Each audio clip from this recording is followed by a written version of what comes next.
Bien le bonjour.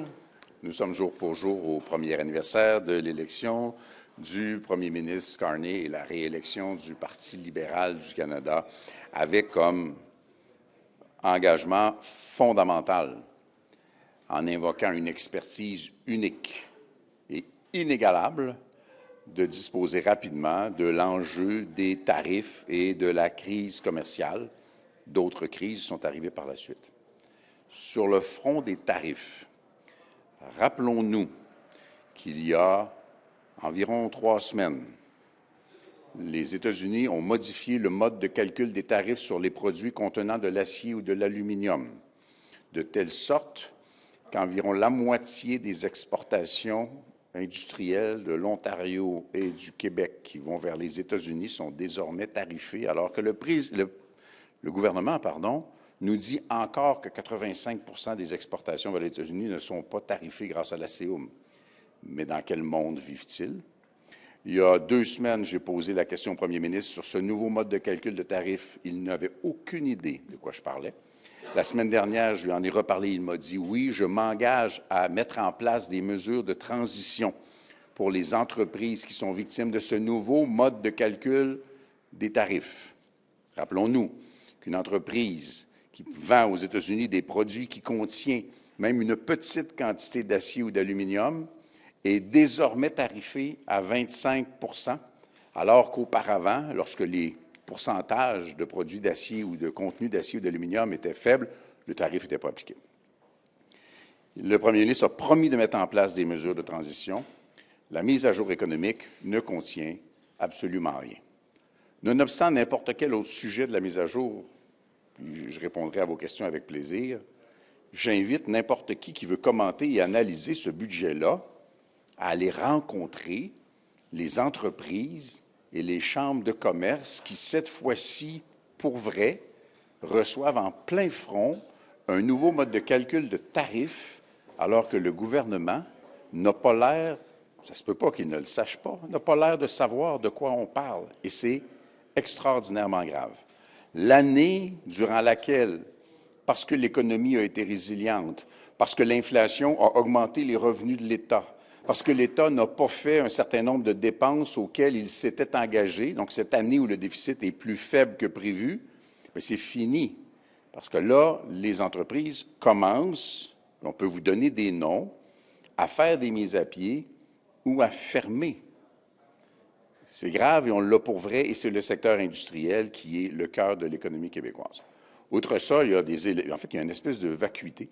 Le gouvernement nous donne un peu l'impression, avec ces chiffres, d'annoncer la météo d'hier, de telle sorte qu'il n'y a pas de nouveau, il n'y a rien de singulièrement marquant. Il y a des redites, il y a des gorges chaudes un peu dans ça, mais qui ignorent les éléments fondamentaux et qui, encore une fois, augmentent l'argent qui est offert sous la forme de crédits d'impôt pour la séquestration carbone aux compagnies pétrolières de l'Ouest, dont le montant passe maintenant jusqu'à 14,5 milliards, et elles ont désormais le droit d'utiliser l'argent des crédits d'impôt pour payer pour de l'extraction d'hydrocarbures. Et à ça, on ajoute une promesse faite hier de préciser ce qu'allait être le fameux fonds souverain aujourd'hui. Il n'en pipe pas mot. On ne le sait pas davantage qu'on le savait, peut-être parce que la réaction n'a pas été ce à quoi il s'attendait, mais on comprend maintenant. D'habitude, un fonds de ce type-là, c'est on va chercher des revenus qui ne viennent pas des poches des contribuables, on les met dans un fonds qui est dédié à un usage particulier. Dans ce cas-ci, on prend l'argent des contribuables qui s'ajoute au déficit conséquemment pour faire la dépense, et on va donner cet argent-là pour des grands projets qui, à toute fin pratique, vont être sélectionnés par le premier ministre en disant d'emblée, ne vous attendez pas à une rentabilité si vous mettez de l'argent là-dedans. Il s'agit essentiellement de rendre rentables des projets d'exportation et des infrastructures d'exportation de pétrole qui, sans l'argent des contribuables et sans l'argent des Québécois qui s'en va dans l'Ouest, ne seront jamais rentables. Alors moi, j'ai beaucoup de questions sur ce fonds-là. Et j'ai beaucoup de questions à poser sur cette mise à jour économique qui ne fait pas bonne figure au terme d'une année de lune de miel où la fidélité du nouveau marié n'est pas évidente. Sur le crédit d'impôt pour les pétrolières, spécifiquement, excusez, en français, Enhanced Oil Recovery en anglais. Avez-vous reçu les mêmes assurances que Mme Elizabeth May auprès du budget qui était présenté au mois de novembre que Enhanced Oil Recovery ne sera pas applicable pour des crédits d'impôt, puis ça ne reviendra pas une fois que le budget... C'est le contraire. Le gouvernement dit désormais, en plus d'augmenter la somme, qui augmente d'à peu près 2 milliards, il dit que sous prétexte que le carbone peut être utilisé pour faire de l'extraction, en l'injectant dans le sol, l'extraction devient admissible pour l'utilisation du crédit d'impôt.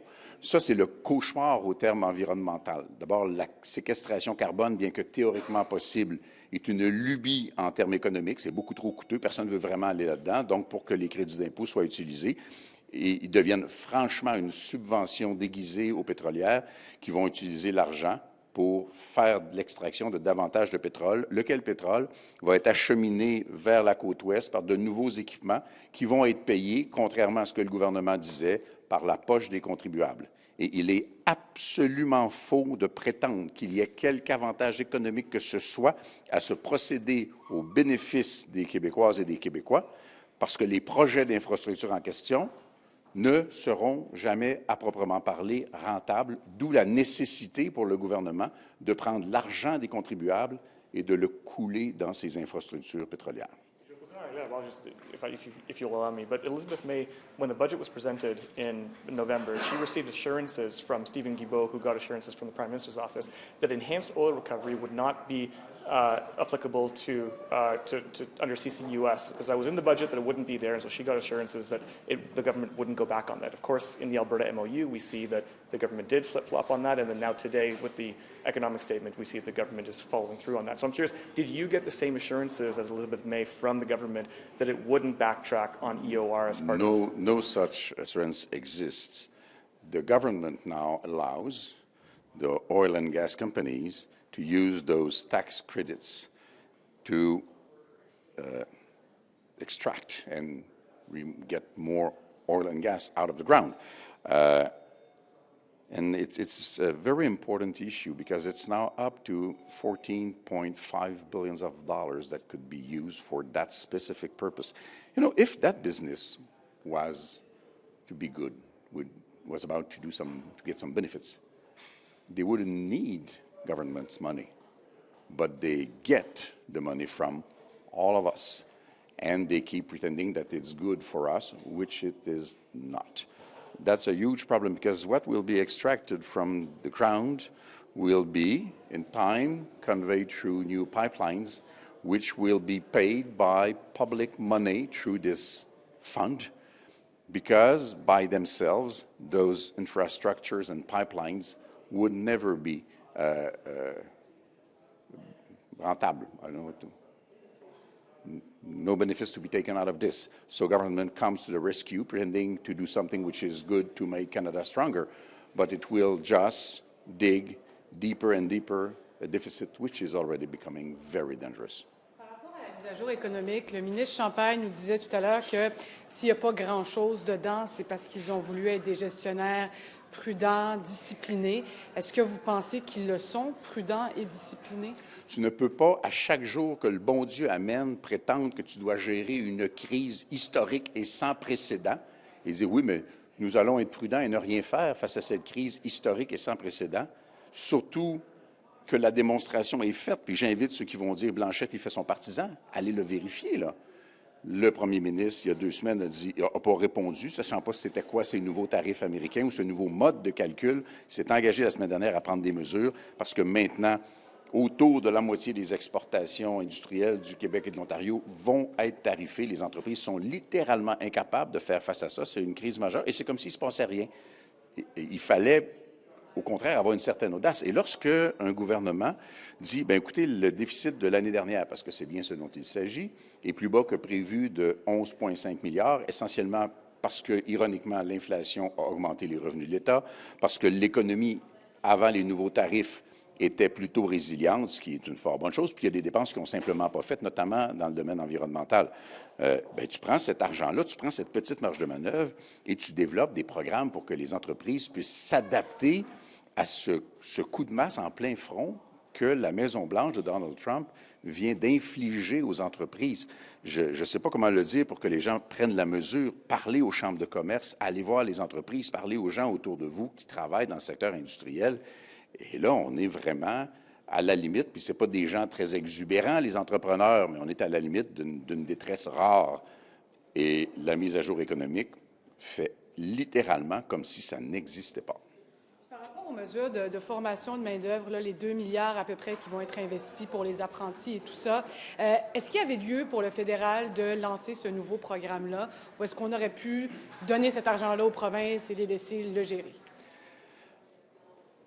Le gouvernement se comporte un peu comme un joueur compulsif. Il prend des engagements et fait des promesses qu'il ne peut pas réaliser et il escamote son insuccès par une autre promesse. Là, parce que soudainement, dans un avenir totalement imprévisible, parce que les grands chantiers, à part peut-être Contrecœur qui existait avant le gouvernement de M. Carney, il n'y a pas de nouveaux grands chantiers qui vont engager de ces travailleurs-là. C'est comme dire, un jour, soyez heureux, braves gens, ça va créer des jobs avec les 25 milliards qu'on va avoir pris dans vos poches au bénéfice des pétrolières. Mais retenez pas votre souffle, ces emplois-là n'existeront pas avant plusieurs années et ces emplois-là n'existeront pas avant que Donald Trump ait quitté la Maison-Blanche. Donc, mettre ça dans une mise à jour économique quand tu as une situation d'urgence à court terme, c'est une étrange idée. Just get in English, just what did you think of the economic update? You mentioned some concerns about tariff relief, enhanced oil recovery, and also the claim that the government is making that they reduce the deficit by being strong fiscal managers. What do you think overall of the economic It's update? something of a show. Last year's deficit was reduced basically because some spendings were not made, in some cases about environmental issues, because inflation increased the government's incomes, and because the economy was very resilient. But about a little less than 1 month ago, the White House imposed a new way to calculate the tariffs on transformed products. As soon as there's some steel or aluminum in a product, whatever the level of it, it's 25% tariff. It would touch, according to what we have read and understood, about half of the exports as well from Ontario as from Quebec in the United States. So this idea that 85% of exports from Canada to the United States are not touched by tariffs because they are covered by NAFTA is no more true, even if they still repeat it. And this situation, which is, I must say the right word, it's dramatic for many, many businesses, is not addressed at all. Last week, the Prime Minister promised me in the question period that there would be measures to adapt present and acting businesses, not future projects, to the situation, and the update contains absolutely not a word about that. It's much of a show. It's a lot of paper for not much to tell. Monsieur Blanchet, just on some of the legislative measures the government's looking to push through with this document, one of them includes the ability for police to search and seize mail, originally put forward in C2. Now it's in the spring economic update. What do you make of putting this kind of police power in a budget document? I'm not sure I understood the question. Police power? The government wants to put the ability for police to search and seize mail through the Canada Post Act. It's in this document. I don't see so much what relates to that in the exercise of a budget. There are questions which are quite different. It's in another bill, which is presently to be discussed in committee. They put it into this document now as well. Yeah, but in that document that we read today, they speak about everything. They even go as far, that would be something interesting to say in French, they will consider doing some consultations about the possibility of supporting regions' media. It does not mean much, and it's anything but expensive Puis je vais le dire en français si jamais ça intéresse quelqu'un. Le budget contient une phrase qui dit « Le gouvernement va envisager de consulter les Canadiens sur des mesures pour l'avenir des médias et de l'information régionale. » Quand tu mets ça dans un budget, tu peux, pas dans un budget, dans une mise à jour économique, tu ne peux pas mettre un signe de pièce à côté, là. C'est, je vais peut-être envisager mercredi après-midi, si j'ai rien d'autre à faire, de penser au mot « médias », alors que les médias, l'information et ce dont se nourrit la démocratie est dans une crise sans précédent. Clarifier sur la formation professionnelle, là, pour vous, est-ce que cette mesure-là, est-ce que le gouvernement Carney fait de l'ingérence avec ça? Dès que le gouvernement rentre dans la formation professionnelle, sans simplement transférer les fonds aux provinces qui ont la juridiction, c'est une ingérence. Et c'est d'autant plus vrai que, dans le cas présent, je présume que le gouvernement du Québec dirait « Nous, on veut utiliser cet argent-là pour adapter les entreprises actuelles à la crise actuelle et non pas sur la base de projets qui, pour l'instant, font figure de fantasme. » Merci beaucoup. Merci.